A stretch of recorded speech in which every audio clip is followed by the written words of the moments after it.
हरे कृष्णा राधे राधे। एक शहर में एक अमीर सेठ रहता था जिसके पास बहुत पैसा था। बहुत सारी फैक्ट्रियों का मालिक था। एक दिन की बात है कि अचानक उसे बहुत बेचैनी होने लगी। उसने डॉक्टर को बुलवाया, बहुत सारे टेस्ट करवाए, पर टेस्ट में कुछ भी नहीं निकला। लेकिन उसकी बेचैनी थी कि बढ़ती ही जा रही थी। किसी की समझ में नहीं आ रहा था कि ये क्या हो रहा है। रात हुई लेकिन उसे नींद नहीं आ रही थी।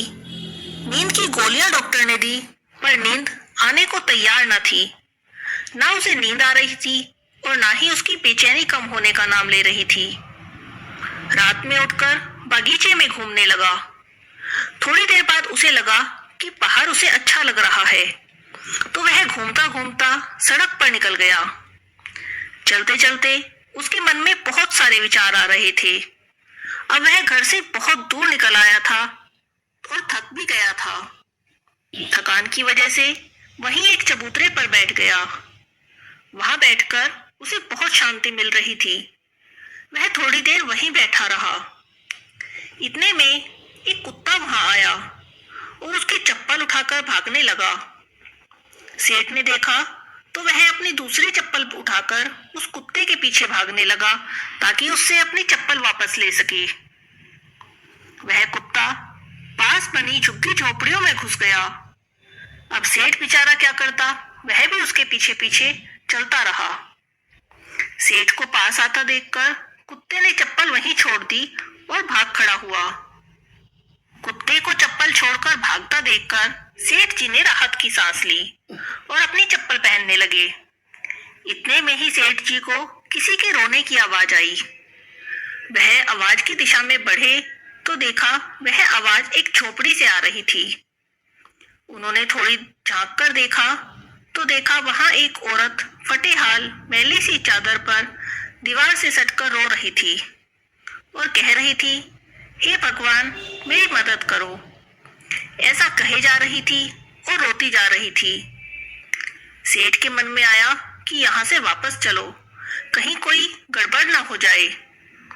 वो थोड़ा आगे बढ़ा तो उसके मन में ख्याल आया, ये तो मुझे पूछना चाहिए था कि आखिर वो औरत रो क्यों रही थी, उसको तकलीफ क्या थी।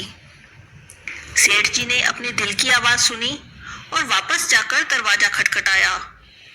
उस औरत ने दरवाजा खोला और सेठ जी को देखकर घबरा गई। सेठ जी ने हाथ जोड़कर कहा, घबराओ मत, मैं बस इतना जानना चाहता हूँ कि तुम इतनी रात को इतनी जोर जोर से क्यों रो रही हो। सेठ जी की बातें सुनकर उस औरत की आंखों से आंसू टपकने लगे।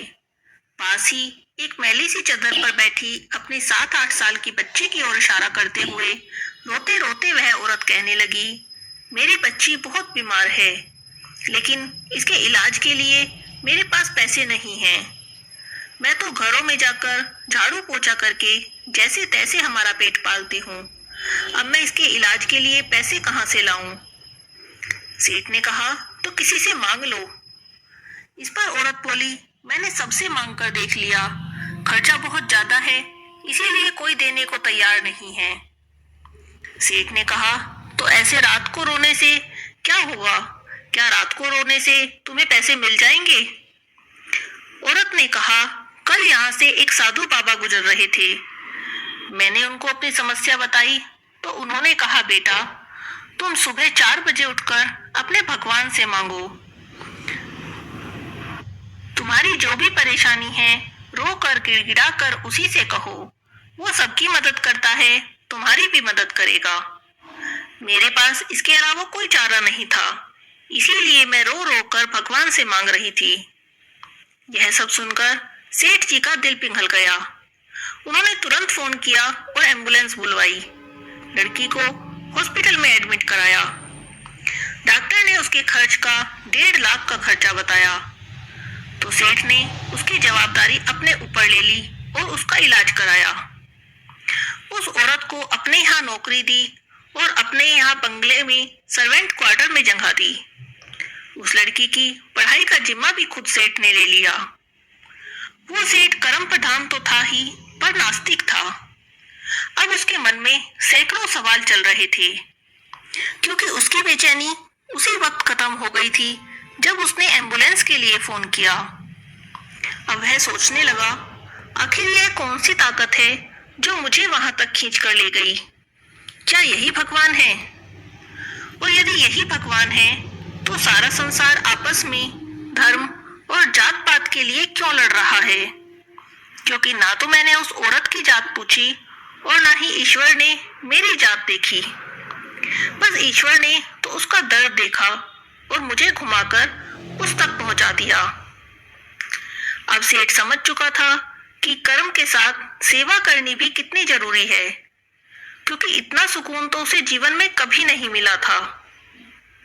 इसीलिए कहा जाता है, यदि भगवान की कृपा पाना चाहते हैं तो इंसानियत अपना लो। उन सबकी मदद करो जो लाचार हैं या बेबस हैं, क्योंकि प्राणी मात्र की सेवा करना ही असली धर्म है, असली भक्ति है। और जो ऐसा करते हैं, भगवान हमेशा उनके साथ रहते हैं। हरे कृष्णा, राधे राधे।